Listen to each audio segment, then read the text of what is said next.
A Mario Campa, economista, politólogo. Le agradecemos que nos acompañe en esta transmisión. Y pues hoy da algunos datos, Mario Campa, da algunos datos el presidente López Obrador. Creo que ya no se quiso extender mucho, porque son mucha la data económica y como que el mensaje de hoy era eminentemente político.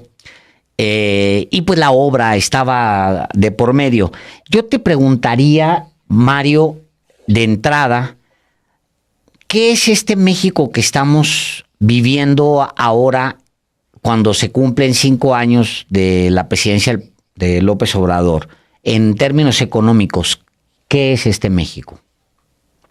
Sí, buenas tardes, un saludo Alejandro, Pedro, también un placer estar aquí con ustedes. Bueno, yo creo que en los últimos 5 años ya de sexenio hemos visto cambios importantes o giros en la política económica, ¿no? Por supuesto hemos visto en otros ámbitos, pero yo me voy aquí a concentrar en lo económico. Uno de ellos, por supuesto, es el combate a la pobreza y la desigualdad. Digo, eso más bien sería un producto. La cuestión es cómo llegamos a disminuir rápidamente esas cifras. Y aquí descansa básicamente en dos pilares. Uno tiene que ver con los programas sociales que se expandieron probablemente como nunca antes en la historia, al menos reciente, de México. Destaca la pensión a adultos mayores, pero también hay algunas becas, un programa de pasantías importante que también disminuye ciertas asimetrías en los mercados laborales. El segundo pilar es justamente el mercado laboral, ¿no? Que involucra varias políticas, pero dos en particular que yo destaco. Uno es que regresó la política salarial, por fin hay incrementos al salario mínimo que están muy por encima de la inflación. Hay que recordar que a principios de este siglo el salario creció por debajo de la inflación y eso es muy peligroso para el poder adquisitivo de todo el país, por supuesto de los trabajadores. Aquí se retoma la política salarial y el salario mínimo, por supuesto que tiene un efecto que le llamamos los economistas faro, y eso hace que en otras partes de la economía también vayan subiendo los salarios, no únicamente en aquella gama del mercado laboral que podría estar cercano a ganar un salario mínimo, ¿no?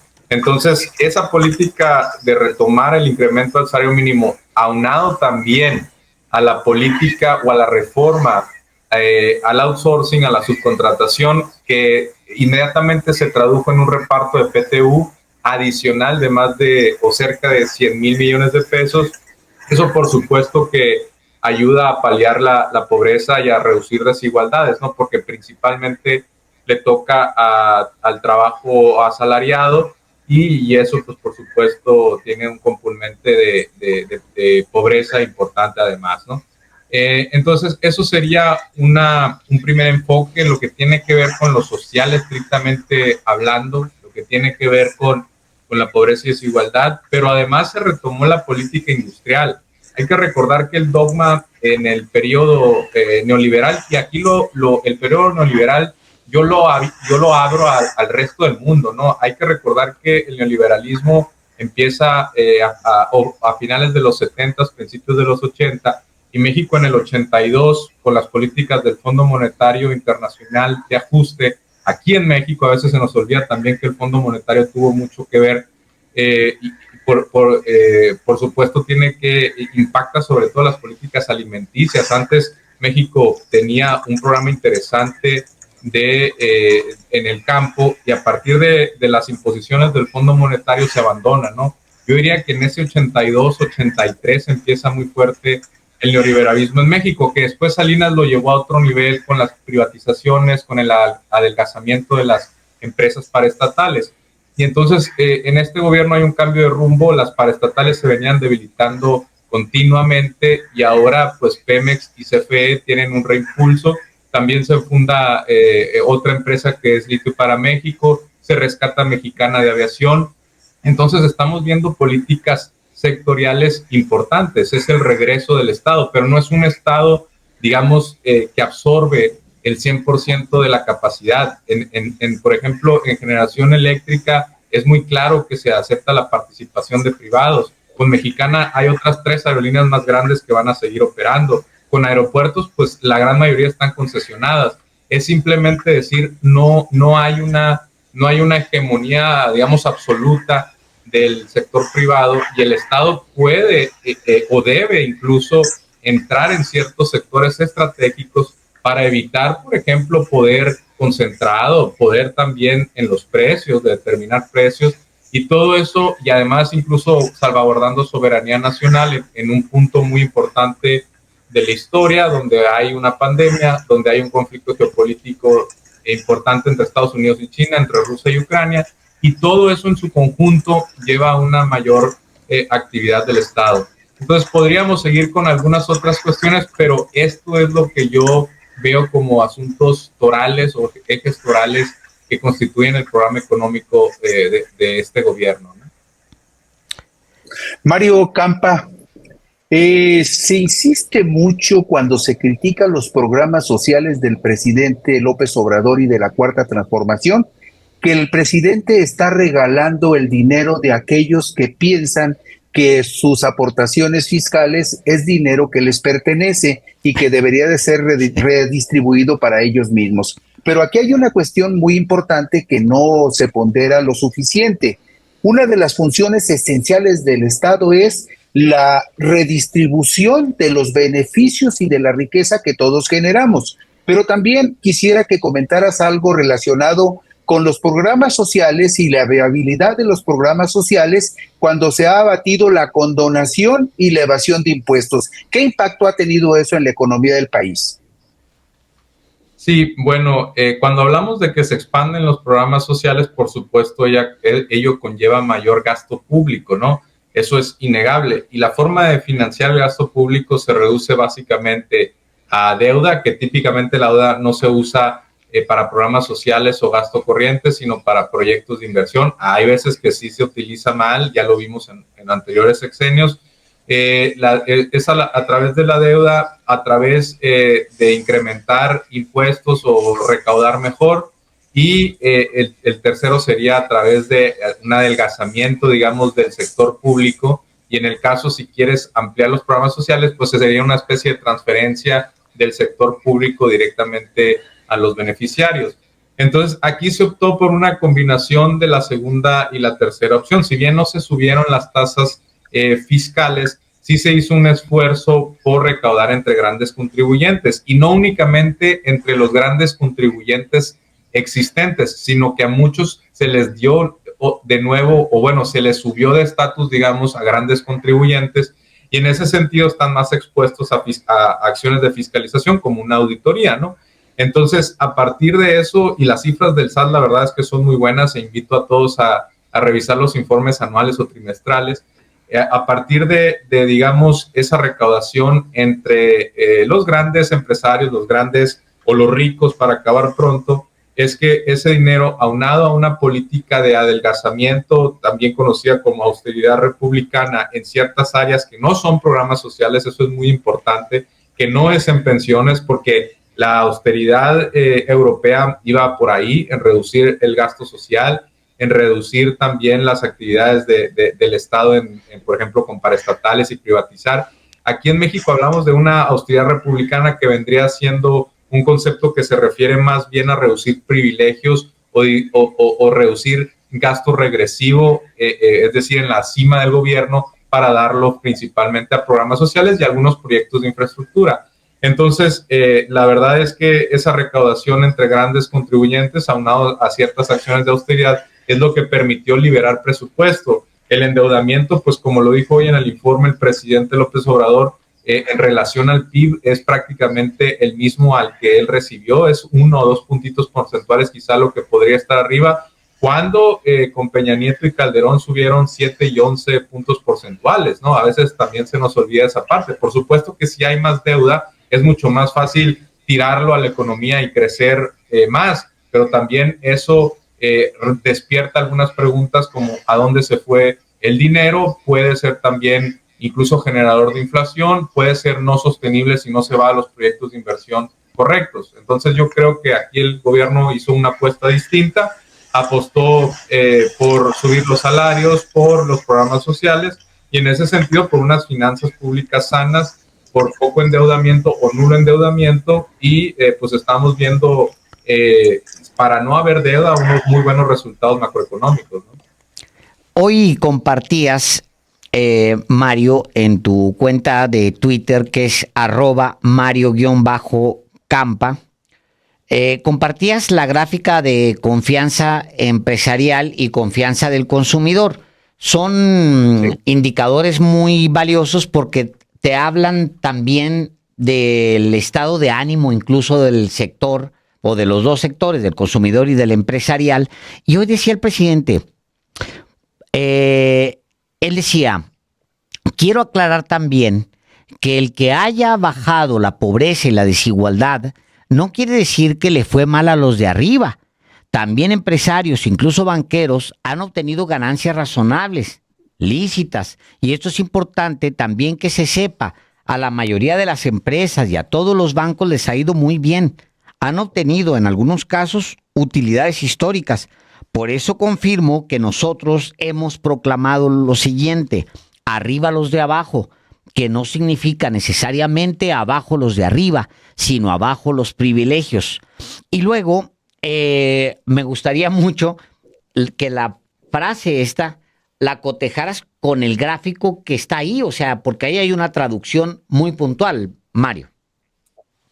Claro, mucha gente, Alejandro, y tú lo has de palpar en una conversación con gente de clase media, media alta, incluso alta, creen que cualquier esfuerzo por apoyar a los de abajo, por apoyar a los pobres, por redistribuir, ya sea ingreso o riqueza, está directamente relacionado a quitarle a los ricos, ¿no? Como una especie de efecto Robin Hood, robarle a los ricos para distribuirlo a los pobres y que esos pobres lo van a utilizar mal porque son flojos, ¿no? Mucha gente sí cree eso, entonces hay que empezar a derribar estos mitos pues con datos, ¿no? Y como los que me siguen en redes sociales sabrán, pues a mí me gusta ser factual, ¿no? Guiarme por el dato, y ahí está. Estos indicadores son de INEGI, construidos en series históricas que se remontan pues a varios años, en particular la confianza del consumidor, y pueden ver en esa gráfica que la confianza del consumidor, para empezar, sube cuando, después del triunfo de López Obrador, es muy claro que por allá de julio del 2018 da un salto importante, sigue subiendo después y se ha mantenido en niveles altos en todo el sexenio, evidentemente con una interrupción que fue la pandemia por la caída de actividad económica que se tuvo que dar para preservar vidas, que fue el cierre de fábricas, etcétera. Y también tenemos graficado la confianza del empresario, porque si uno ve muchos de los medios tradicionales, Alejandro, pues uno se quedaría con la impresión de que la economía está en una terrible crisis, que los empresarios están compitiendo por fugarse del país, que se están dando codazos para agarrar los pocos recursos que hay, y la verdad es que estamos muy lejos de ese escenario. La confianza empresarial está en su nivel más alto de la serie, la manufactura y las exportaciones han crecido y se recuperaron muy rápido de la pandemia, gracias al incremento de los puestos de trabajo multiplicados por los salarios que están creciendo muy por encima de la inflación. Eso es lo importante, que tengan un crecimiento real. Entonces, la masa salarial está también permitiendo un poder adquisitivo importante, tanto de los más pobres, pero también como las clases medias y las clases altas, que por supuesto reactivan la manufactura porque se compran, por ejemplo, más bienes industriales. A eso se refiere también el presidente López Obrador, que si hay justicia social, pues que los ricos incluso pueden también salir beneficiados, no están peleados, y también se conecta con el tema de seguridad. Muchos de los reclutamientos de los cárteles son entre pues, personas que tienen pocas perspectivas de desarrollo, muchos en el ámbito rural, que pues sus opciones son o emigrar a una ciudad de las grandes ciudades mexicanas, salir a los Estados Unidos o meterse al crimen organizado. Sí, por supuesto que si tienen más oportunidades económicas y los salarios se están incrementando, pues tienen más incentivos a quedarse en la economía legal y formal, ¿no? Eso es básico de economía básica. Entonces, si hay más justicia social y se reduce la delincuencia, se reducen los homicidios, pues también, por supuesto, que las clases altas tienen ahí pues un motivo para estar más tranquilos. Hay mucha investigación al respecto en la ciencia económica que dice que un aumento de la desigualdad, incluso en países desarrollados que son comparables entre sí, Si aumenta la desigualdad, empiezan a haber problemas sociales que de otra forma no tendría por qué haberlos. Pensemos en los Estados Unidos, pensemos en los problemas de salud mental, en los mass shootings, en los tiroteos masivos.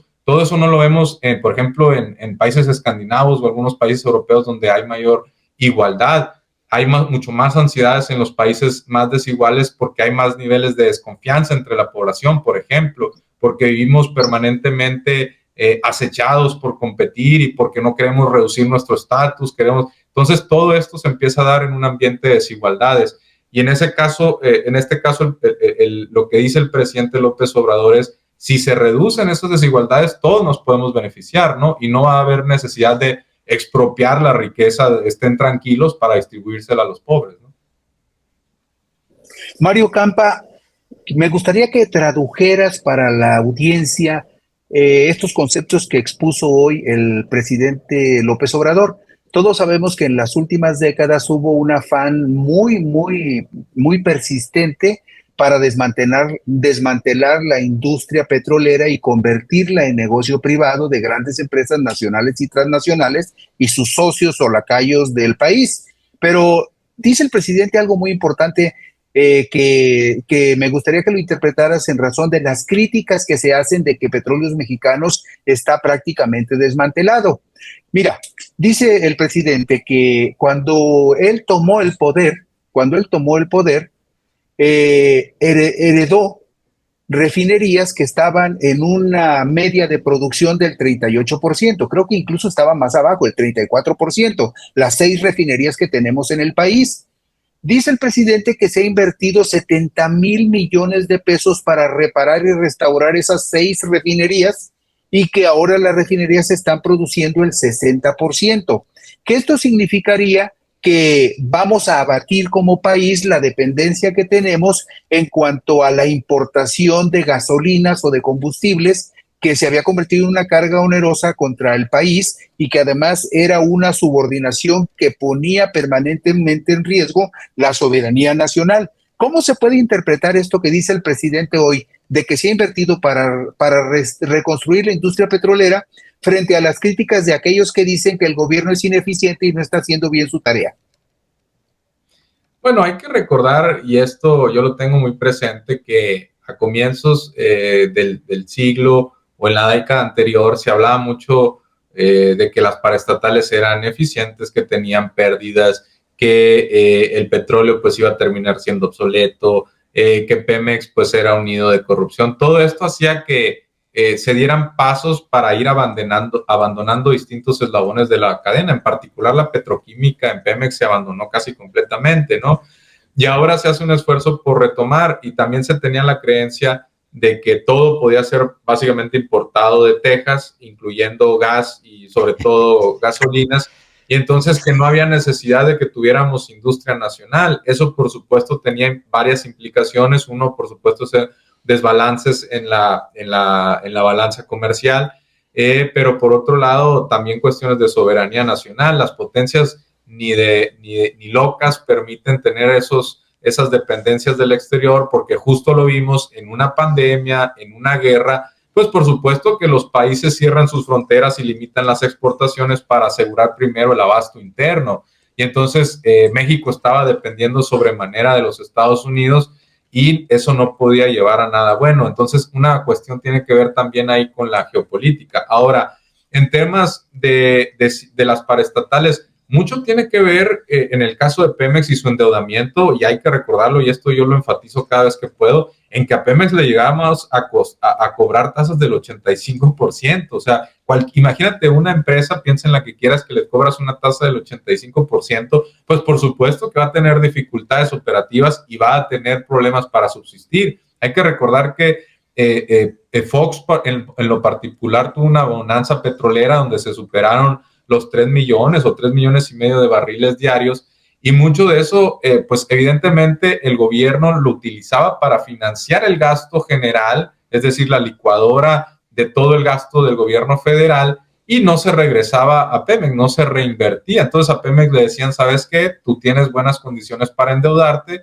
saca créditos, dame eso y eso yo lo utilizo para sufragar o para financiar el gasto corriente y el gasto de todo el gobierno federal. Eso, por supuesto, nos mete en problemas hacia futuro, pero la verdad es que Pemex opera con números negros. Pemex tiene yacimientos, algunos de los más productivos del mundo, que también tiene que ver con que son en aguas someras, y en ese sentido siempre ha sido muy sana en términos de la operación, y CFE en estos momentos acaba de tener un trimestre espectacular de utilidades. No nos pueden decir que son ineficientes, y además de eso está la importancia no únicamente de que esos beneficios pues se quedan en el Estado mexicano, sino que hay una mayor preservación de precios. En el caso de los energéticos, muchos creían que lo que López Obrador decía, que no iban a aumentar los precios, pues era un eslogan de campaña vacío. Pero la verdad es que, y también por ahí publiqué una gráfica estos días, el índice de energéticos que lleva el INEGI no ha aumentado en los últimos 5 años. Sí tuvo vaivenes y en algún momento, pero nunca ha estado por encima de la inflación ese aumento, y en estos momentos es de cero, que en términos reales es una caída en el precio de los energéticos, donde entran gasolinas y donde entran tarifas eléctricas. Si CFE fuera una red de empresas privadas, digamos, compitiendo, que ojo con la palabra competencia en el mercado o en el sector eléctrico, que muchas veces es muy difícil que se dé por cuestiones estructurales, pues probablemente tendríamos tarifas más altas, tendríamos deseconomías de escala, probablemente tendríamos pequeñas plantitas que no alcanzarían una escala suficiente, tendríamos más apagones, cosa que se ve en Estados Unidos. A veces nos cuesta entender que en Estados Unidos hay más apagones en muchas eléctricas privadas que lo que tiene CFE del otro lado de la frontera, y no necesariamente por cuestiones climáticas. Entonces, la verdad es que nuestras paraestatales son sólidas. El problema es que anteriormente las espoleamos para financiar el gasto general. Por supuesto que si tienes mucho más cuidado y tienes responsabilidad en cuanto a los programas de inversión, se pueden convertir no únicamente en un instrumento, digamos, sectorial, sino también en un instrumento para preservar la estabilidad macroeconómica. En un tiempo donde la inflación estuvo muy alta, CFE mantuvo las tarifas estables y eso evitó que la inflación en México subiera más. Se nos olvida también esa parte, o se nos olvida que es capaz de llegar a pequeños poblados que quizá empresas privadas despreciarían, ¿no? Entonces, todo eso se debe considerar cuando juzgamos a una paraestatal, ¿no? Mario, un último planteamiento de mi parte. Yo he sido lector de la prensa económica y financiera, pues, gran parte de mi vida. Siempre me ha gustado mucho ese periodismo y lo he ejercido. Fui editor de Negocios de Reforma, de Finanzas del Universal, en fin, de Portada del Economista. O sea, he andado en ese segmento un rato. Y hoy subía yo un tuit que decía yo en mi tuit, es muy curioso cómo la prensa ve buenos datos. Hoy en día la prensa mexicana ve buenos datos y llora. O sea, con esta especie de vocación, porque ojalá y nos vaya mal para poder celebrar. Es muy curioso pero es lo que estamos viendo. O sea, los analistas privados y los analistas, obviamente los públicos, pues ven un PIB más robusto para 2024, y de hecho ha habido correcciones todo este año del PIB. Está el tema del tipo de cambio, está la corrección que ya se dio en la inflación y cosas que no son menores, como el hecho de las finanzas públicas sanas, una deuda muy manejable, incluso más manejable que cualquiera de las economías con las que tenemos un intercambio robusto, como la de Estados Unidos o la de Canadá en particular, o del resto de Europa. Pero todo eso en su conjunto no aparece en los diarios, y lo que aparece es como, bueno, aparece a cuentagotas y es como, casi como, híjole, qué mal estamos, va a haber más crecimiento. Como que hay un sentimiento a la inversa de lo que está la prensa, digamos, esa especializada, demasiado politizada, Mario, ¿no lo sientes? ¿O soy yo que estoy más viejo que tú y que tengo más experiencia y he leído más prensa? ¿O qué ves de la prensa mexicana? No, tienes un muy buen punto y te voy a dar al menos 3 ejemplos de cuestiones con la prensa económica que yo he notado. Por ejemplo, en el caso del Reforma, hay indicadores todos los días. ¿Qué hace el Reforma? Es muy obvio, cuando hay un indicador bueno, no lo reporta o lo manda abajo, digamos, entre noticias que se pierdan.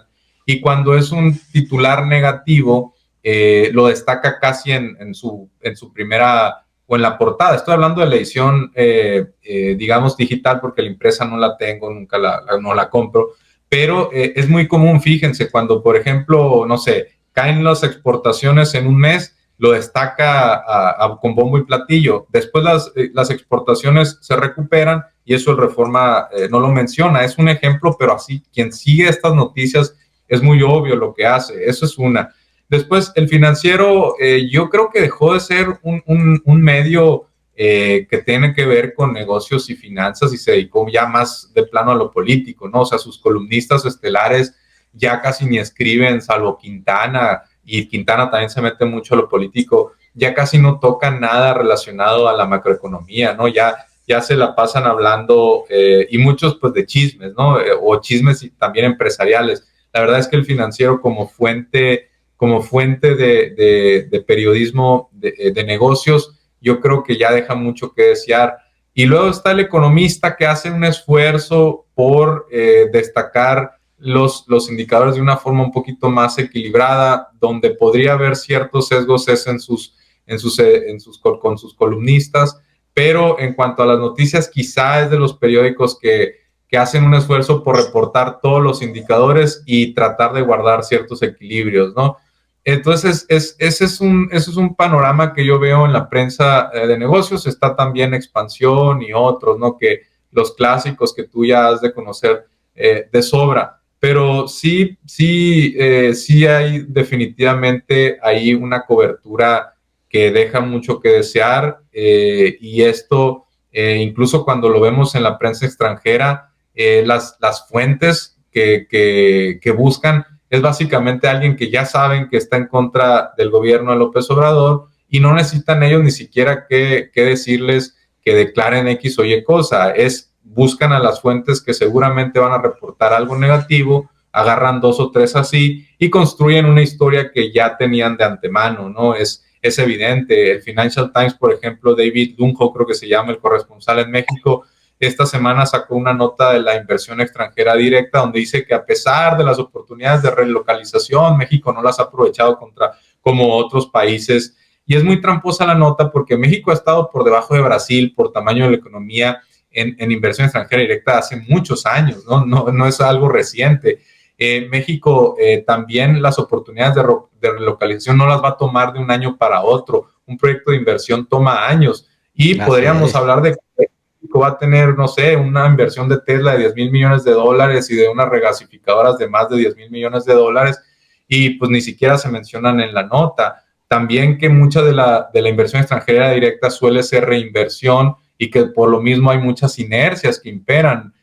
También que México ha ido ganando lugares en la inversión extranjera directa y ya está en el top 10 por alguna caída de países europeos, tampoco lo mencionan. Entonces, pues es muy difícil tomar una posición creíble, equilibrada con estos columnistas cuando la verdad lo que ellos están buscando pues es una crítica al gobierno. Bajo sus estándares, pues eso es aceptable y quizás esté moralmente correcto, pero a nosotros como consumidores de noticias, pues no nos informan o nos puede incluso desinformar a tal punto que luego uno se topa con gente que se pregunta si hay veracidad en lo que uno dice de los datos, porque resulta que por todos lados escucha que hay caos, que todos los indicadores van mal, que no, hay gente que sigue creyendo que México no ha recuperado su nivel de PIB de la pandemia, ya va 3 arriba, va mejor que Alemania, Reino Unido, España, 7 Italia, trimestres. Francia, ¿no? Entonces, pues son cosas con las que uno tiene que lidiar y por supuesto ya sabrás que cuando uno quiere resaltar algo positivo, empiezan los insultos porque no creen que la economía vaya bien, ¿no? Mario Campa, yo una última pregunta nada más, porque me parece que es interesante e importante que esto tenga una explicación razonable de alguien que conoce más de economía que nosotros.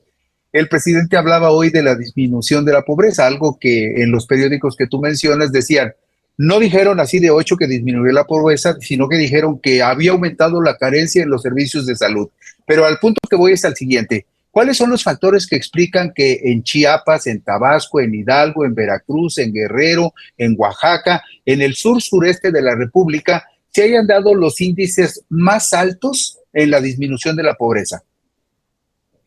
Bueno, también, por cierto, eso me faltó mencionar hace unos momentos cuando trataba de explicar el giro en algunas de las políticas económicas de esta administración. Una tiene que ver con una priorización no solo de ciertos segmentos de la población, sino también regionalmente para privilegiar al sur y al sureste, donde efectivamente están concentrados altos índices de marginación, de pobreza y de pobreza extrema. Tiene una explicación pues muy sencilla. No solamente los programas sociales que llegan a esa zona van a tener más peso en los ingresos de los hogares, sino que también ahí se han dirigido buena parte de las inversiones y eso genera empleos, por supuesto, da un impulso salarial y todo esto se va retroalimentando para crear condiciones de caída de pobreza. Típicamente a nivel nacional, cuando cae la pobreza, cae más donde más hay, por una cuestión de que, digamos, todos de alguna manera van a estar subiendo y esa subida de salarios, de programas sociales, pues va a tender a cubrir más a aquellos estados donde más concentración de pobreza hay. En este caso, pues hablamos principalmente de Chiapas, de Oaxaca, de Guerrero, de Veracruz, un poco de Campeche, Quintana Roo, ¿no? Pero sí tiene que ver con una priorización del gasto. Por ejemplo, te cito tan solo un programa social. Sembrando Vidas empezó principalmente en el sur sureste y en el norte, por ejemplo, tardó mucho en llegar o incluso todavía no llega en algunos estados, ¿no? Entonces hablamos de que ciertos programas sociales están priorizando y creo que es lo correcto porque realmente sí hay un rezago regional importante, sí están priorizando a estos estados, ¿no? Aunado a todo lo que digo de los programas sociales, tiene un componente redistributivo pues fuerte, ¿no? Y ojo, el Coneval también en algún momento saca sus estimados de pobreza, incluso hasta de desigualdad a nivel municipal, pero toma un poquito más de meses, ¿no? Primero reporta a lo nacional y después se pasa ya a los estados y a los municipios y eventualmente vamos a tener muchos más detalles, ¿no? Mario Campa, pues un enorme gusto que nos hayas acompañado aquí en Los Periodistas. Muchísimas gracias y ojalá te tengamos pronto de regreso por acá. Gracias a ustedes por la oportunidad, un gusto, los veo pues muy seguido y espero estar de vuelta acá pronto. Les mando un abrazo a todos, buena tarde. Un gran abrazo. Gracias, Mario, un abrazo.